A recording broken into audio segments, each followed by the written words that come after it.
بسم اللہ الرحمن الرحیم الحمدللہ والصلاة والسلام علی رسول اللہ اشہد ان لا الہ الا اللہ وحدہ لا شریک لہ واشہد ان محمدا عبدہ ورسولہ صلی اللہ علیہ وسلم۔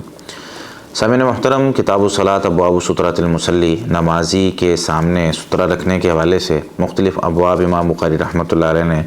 قائم کیے ہیں،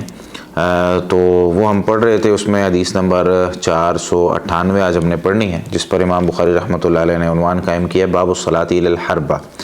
حربہ کی طرف منہ کر کے نماز پڑھنا۔ مختلف چیزوں کی طرف منہ کر کے نماز پڑھی جا سکتی ہے، اور حربہ کی ڈیفینیشن پیچھے گزر چکی ہے کہ یہ ایک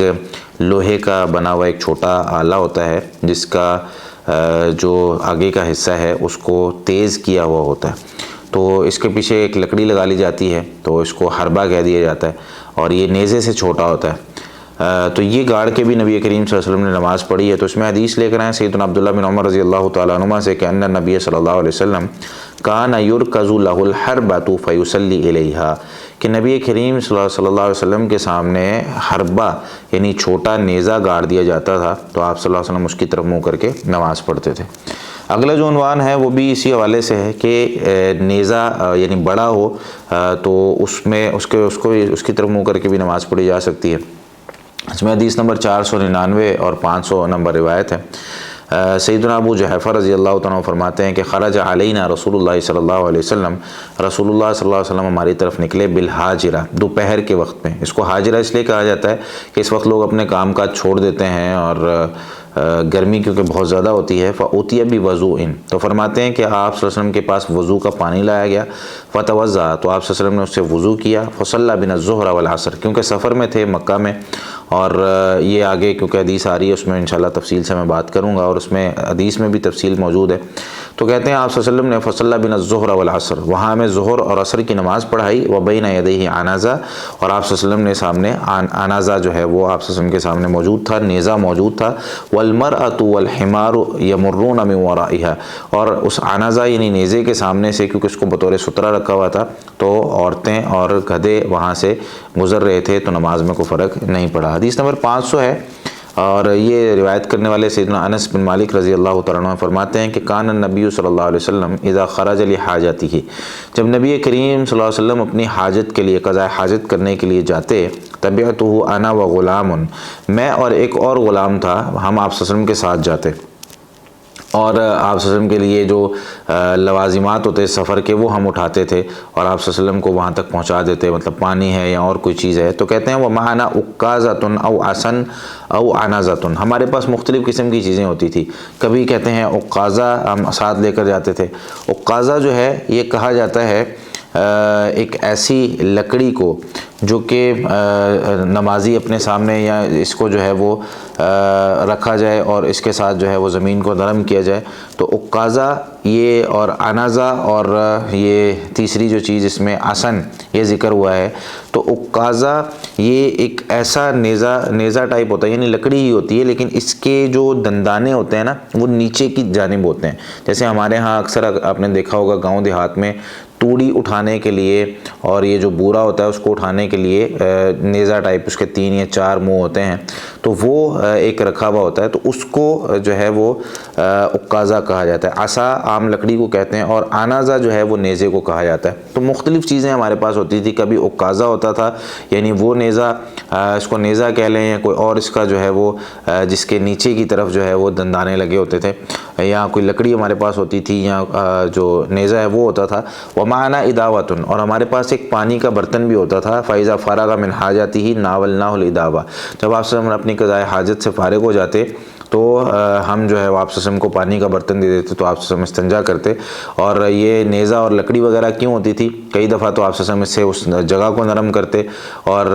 پھر اپنی جو ہے وہ قضاء حاجت کرتے تاکہ پیشاب کے چھینٹوں سے بالکل بچ سکیں،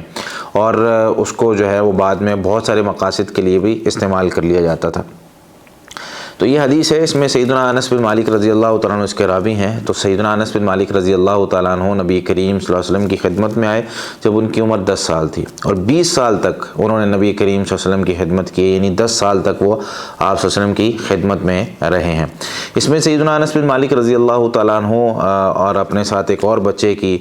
جو خادم تھے وہ ذکر کرتے ہیں کہ ہم آپ صلی اللہ علیہ وسلم کی جو ساتھ سامان تھا، آپ صلی اللہ علیہ وسلم جب قضاء حاجت کے لیے جاتے یا کسی اور جگہ آپ صلی اللہ علیہ وسلم کو کوئی چیز کی ضرورت ہوتی تو ہم وہ پہنچاتے تھے۔ تو یہاں جو ہے وہ سفر میں آپ صلی اللہ علیہ وسلم جب باہر جاتے تو ان کے پاس نیزہ اور اس طرح کی چیزیں ہوتی، تو نماز کا وقت ہوتا تو آپ صلی اللہ علیہ وسلم اسی کو گاڑ کے نماز بھی پڑھا دیتے۔ اگلا جو عنوان امام بخاری رحمۃ اللہ علیہ نے قائم کیا ہے یہ وہی پچھلی حدیث ہے، تو اس کو اس لیے اس کے ساتھ پڑھا جا رہا ہے۔ باب السترۃ بمکہ وغیرہ، مکہ اور اس کے علاوہ کسی بھی جگہ پر آپ نماز پڑھ رہے ہیں آپ کو سترہ رکھنا ہی رکھنا ہے۔ ہاں آج کل اگر بیت اللہ میں ہم دیکھیں یا جو ہے مسجد نبوی میں دیکھیں تو بہت سے لوگ وہ سترے کے بغیر نماز پڑھ رہے ہوتے ہیں۔ اس کی وجہ ہے،